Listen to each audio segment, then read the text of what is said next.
Bom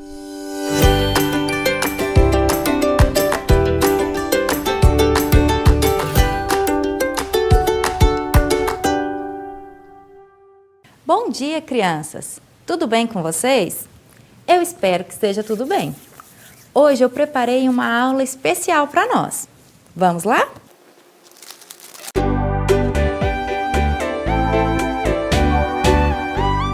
Meu nome é Poliana e eu preparei uma aula interessante para vocês hoje. Então vamos lá? Atenção, concentração e vamos conversar. Na aula de hoje eu quero convidar vocês a ir à feira. Quem gosta de fazer compras? Eu adoro fazer compras, principalmente quando eu compro o que eu gosto de comer. Vamos às compras? Hoje eu trouxe para vocês um desafio. Vamos observar a imagem e vamos descobrir o nome de alguns alimentos. Vou dar um tempinho para vocês pensarem. Observem bem as sílabas que estão aqui. Que palavrinhas nós podemos formar? Ah, já deu tempo de achar.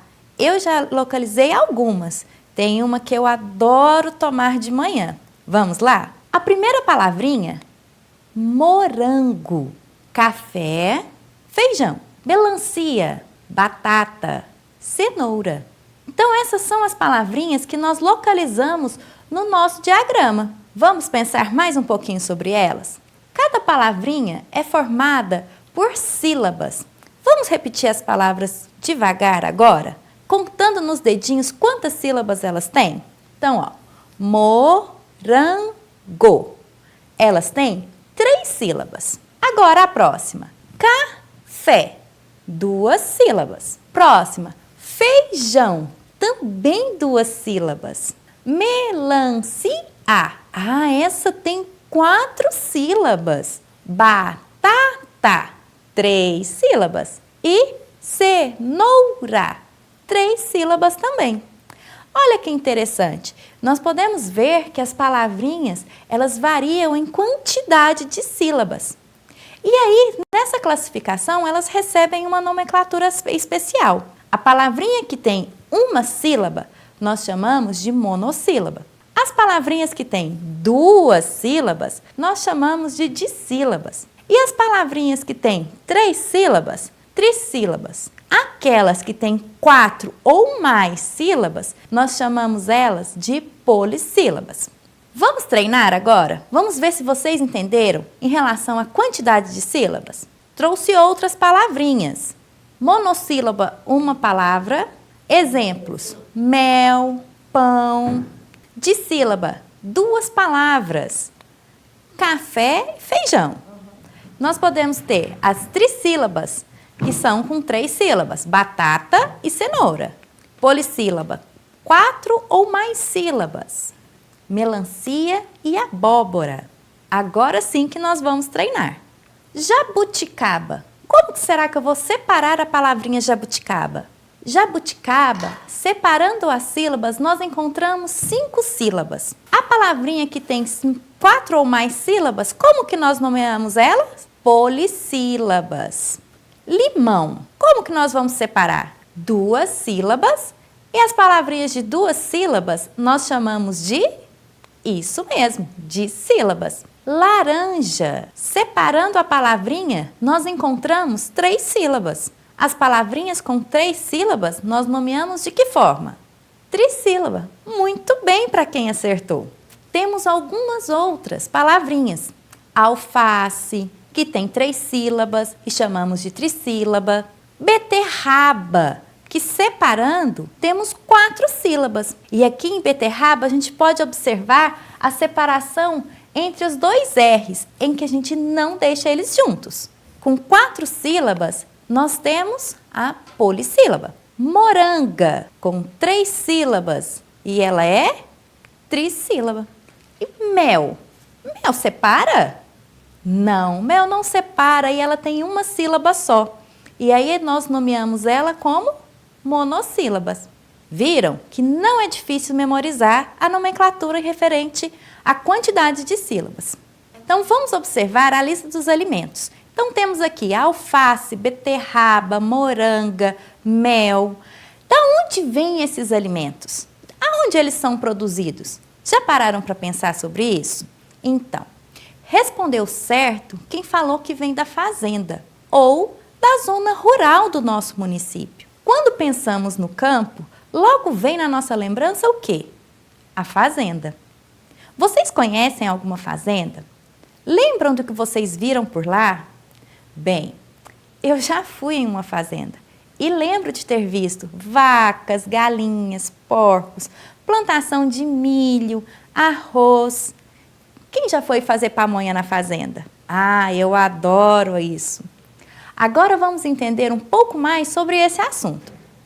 A vida no campo é menos agitada do que a vida na cidade. No campo, não há vai e vem de pessoas, carros, ônibus e caminhões. Na fazenda também, muitas das atividades dependem do ritmo da natureza. Por exemplo, esperar a época certa para plantar e colher. E o trabalho começou a chover, tem que parar. Então, dependemos muito da natureza. Vamos pensar. A maçã, o abacaxi, a banana, o arroz, o feijão e muitos dos alimentos que estão na nossa mesa são produzidos no campo. Você sabe qual é a atividade econômica que produzem esses alimentos? Ah, se respondeu agricultura, você acertou. A agricultura é a atividade em que se prepara o solo, se semeia sementes e no tempo certo se colhe. É uma atividade que mais dependem da natureza. Os períodos de chuva, de seca, tudo interfere nessa atividade. No campo, nós não temos só plantações. Então, nós podemos ver aqui uma plantação de tomate e uma plantação de milho, que é muito comum aqui na nossa região. Mas lá na fazenda a gente só vê plantação? Não. O que mais que a gente vê? A gente vê os animais. As atividades de criação de animais, elas recebem um nome, que é a pecuária. Então podemos ver aqui alguns animais que a gente vê corriqueiramente na fazenda. O que são eles? São as vacas, os bois. E tem outros animais que às vezes nós não percebemos. Por exemplo, as abelhas. Elas fazem parte da pecuária, assim como os peixes, o bicho da seda.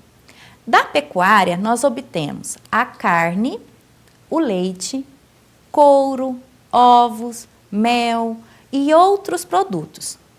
Assim como a agricultura, a pecuária também fornece alimentos que já estão prontos para o nosso consumo, mas também matéria-prima para produtos industrializados, como, por exemplo, o leite. Na nossa casa, no leite, que é o produto, nós temos o iogurte, a manteiga, o requeijão, que também vem do leite.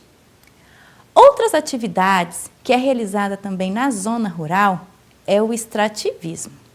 Palavra difícil. O extrativismo é a atividade de extração e coleta dos recursos naturais.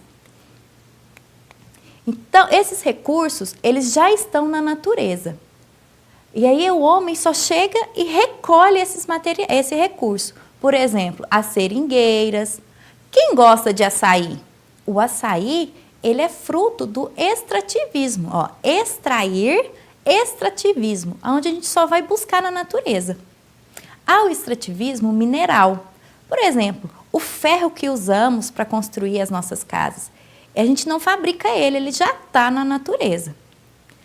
Além disso, nós temos o extrativismo animal, que vem da caça e pesca dos animais que estão na natureza. Um exemplo são os grandes navios pesqueiros que vão ao oceano e quando voltam já trazem os peixes que não foram criados. Então agora nós entendemos que na zona rural nós temos 3 tipos de atividades econômicas que acontecem lá. A agricultura, a pecuária e o extrativismo. Nós vimos que a agricultura, ela depende muito da natureza, aonde nós temos que ter o tempo de colher, de plantar, tem que esperar se tem chuva ou não. E quais alimentos nós temos da agricultura? o milho, o arroz, o feijão. Além disso, esses alimentos, eles servem de matéria-prima para outros alimentos. Por exemplo, o trigo. O trigo vai virar farinha de trigo, que depois vira para nós o nosso pãozinho. Quem não gosta de comer um pãozinho tomando um café? Outra atividade que nós vimos é a questão da pecuária. Mas o interessante é que quando a gente fala a palavra pecuária, a gente lembra só dos bovinos, que são as vacas e os bois. Só que esquecemos que pecuária é toda a criação de animais. E aí a gente vai para um outro nível. Então a gente tem os porcos, que aí é a criação suína, as aves, as avicultura. Os peixes, vocês sabem como que chama a criação dos peixes? Piscicultura. E das abelhas. As abelhas, vocês sabiam que fazem criação de abelha para tirar o mel, a cera? A criação de abelhas chama apicultura. E ainda tem outros bichos diferentes. Tem o bicho da seda, para a produção de tecido. Tem ainda a questão de todos esses bichos, eles são muito bem cuidados para que eles rendam muitos produtos para nós.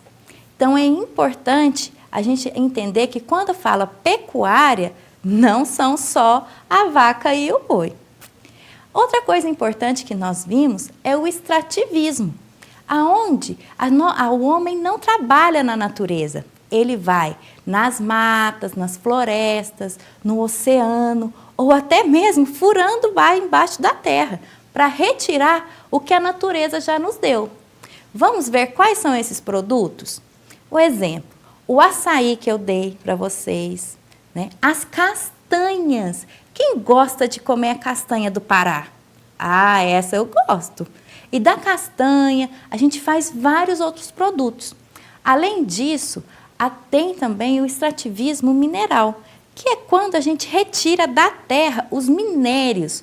Por exemplo, quem aí, a mamãe tem uma aliança de ouro representando o casamento, ou de prata? Esses são minerais que a gente retira da terra. E eles não são fabricados, eles já estão lá. Assim como as pedras. Lá na cozinha de vocês, tem a pedra, não tem aquele mármore, o granito. Então, essas pedras também não são fabricadas, sabiam disso? Elas são retiradas. Isso, retiradas daquele jeitinho. Eles pegam grandes pedaços de pedra e cortam para dar o produto final que nós temos na nossa casa. Interessante, né? Quem já comeu sardinha em lata?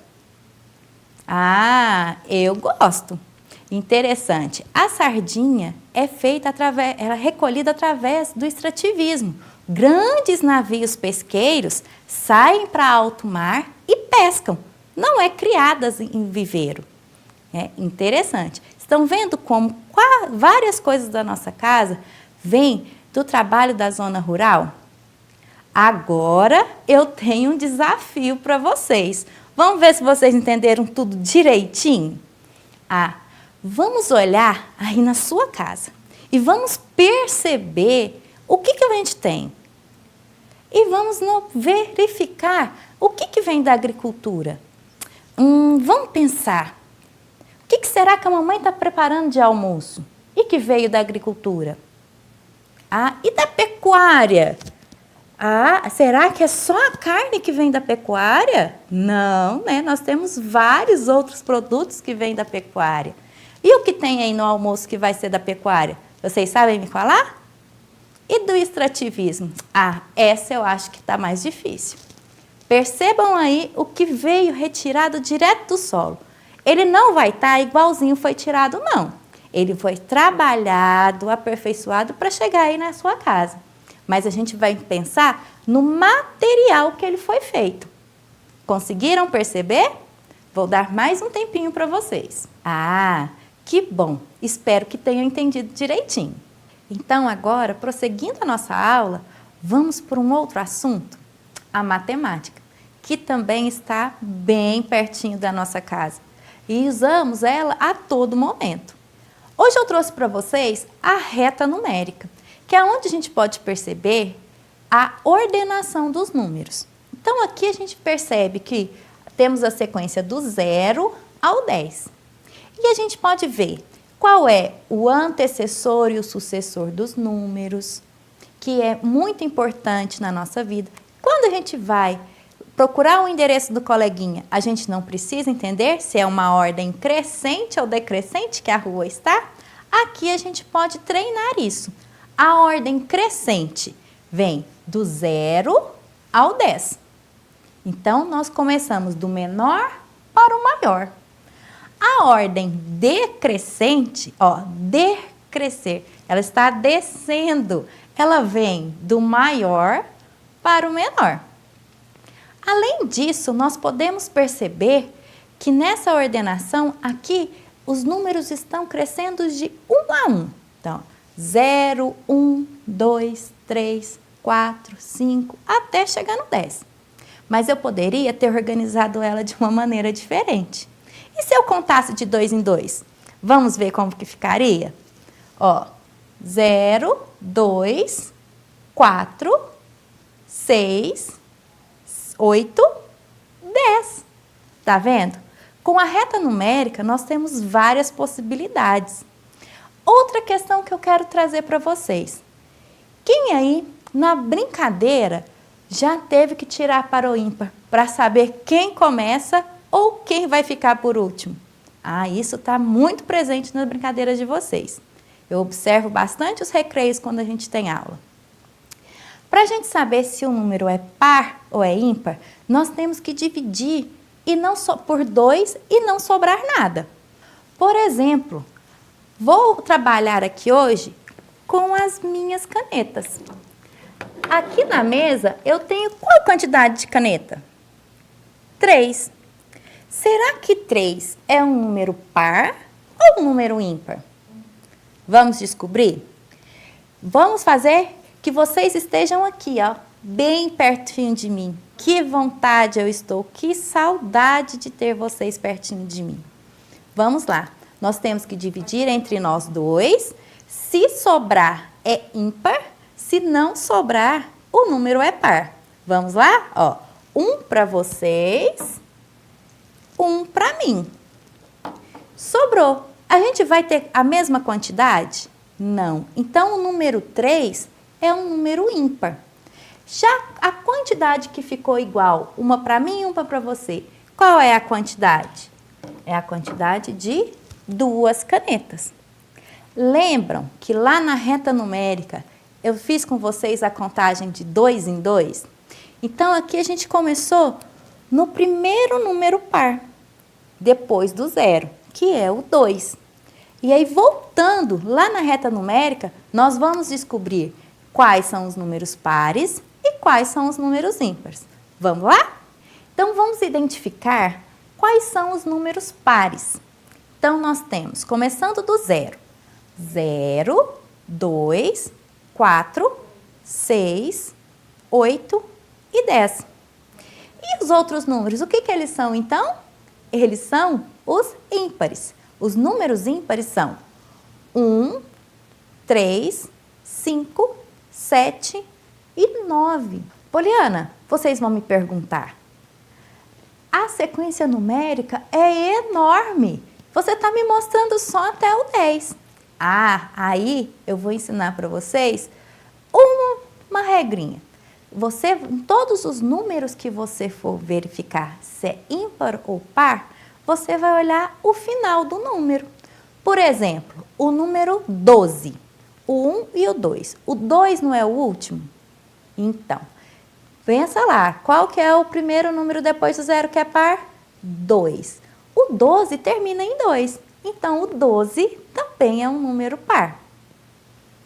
Agora, com a reta numérica, ela pode nos ajudar também nas questões de adição e subtração.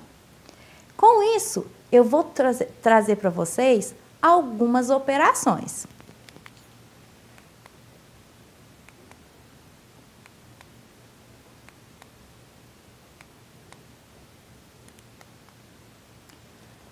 observar essas 3 operações? Qual é a operação que está descrita aqui? Adição ou subtração? Ah, pelo sinal, nós vemos que são operações de subtração. Quando eu vou subtrair, eu coloco ou retiro? Eu retiro. E a reta numérica vai nos ajudar para isso. Na primeira operação, eu tenho 10 menos 3. Vamos ver como que isso fica na reta numérica? Então, 10, eu corto 3, o resultado vai ser 7. Viu como fica fácil quando a gente usa a reta numérica? E quando a gente treina a nossa cabecinha para fazer as operações até o 10, a gente fica muito mais ágil nas outras operações. A segunda operação, 10 menos 5. Vamos ver também na reta numérica como que fica? Então, eu tenho 10, tirei 5. 1, 2, 3, 4, 5. 10 menos 5, 5. A última subtração para nós, 10 menos 1. Eu acho que essa vai ser difícil. 10 menos 1 ficou 9. Viram como facilita quando a gente consegue perceber as quantidades na reta? Mas ainda não terminou. Temos outras operações. Agora, essa operação aqui, ela é adição ou subtração? Elas são adições.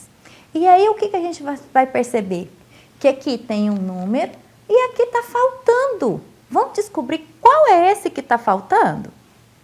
Então, 4 mais qual número? Eu vou ter o resultado 10. Então, aqui eu trabalhei diferente. De negrito está o que eu já tenho. E em vermelho, o que eu vou ter que completar para chegar no 10. Vamos contar quantos algarismos eu precisei acrescentar na reta para chegar no 10? Então, 1, 2, 3, 4, 5, 6. Então, 4 mais 6 vai ser igual a 10. Vamos mais uma vez, vamos ver se vocês entenderam. 8 mais qual quantidade vai chegar no 10? Novamente, em negrito está a quantidade que eu tenho, 8. E aqui eu coloquei em vermelho a quantidade que falta para chegar no 10. Então, ó, 1, 2.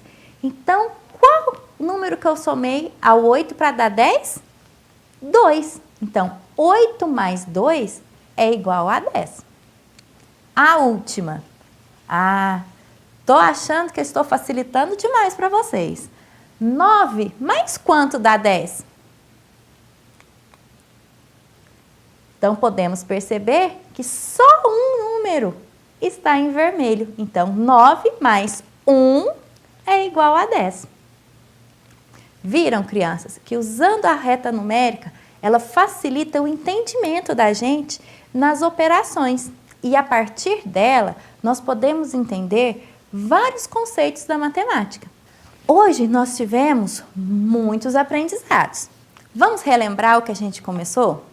Hoje nós trabalhamos as classificações das palavras pela quantidade de sílabas. Nós vimos que as palavras podem ser classificadas por monossílaba, dissílaba, trissílaba ou polissílaba. Vocês lembram por quê? Pela quantidade. Então, uma sílaba é monossílaba, 2 sílabas dissílabas, 3 trissílabas, 4 ou mais sílabas nós chamamos de polissílabas.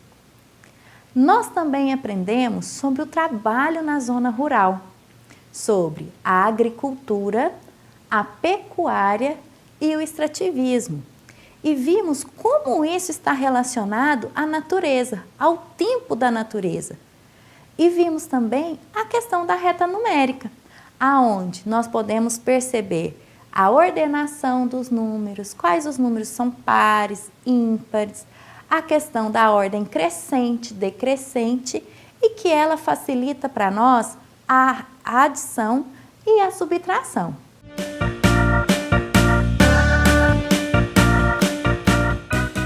Que pena! A nossa aula está acabando. Ah, mas eu não vou deixar vocês sem nada para fazer, não. Vocês vão acessar na plataforma as atividades que eu deixei lá para vocês. Através da plataforma, vocês podem treinar. Então, além do nosso tempo aqui, você pode tirar mais 1 horinha para fazer atividade também à tarde. Então, espero realmente que vocês estejam gostando. E eu aguardo vocês para a nossa próxima aula. Tchau!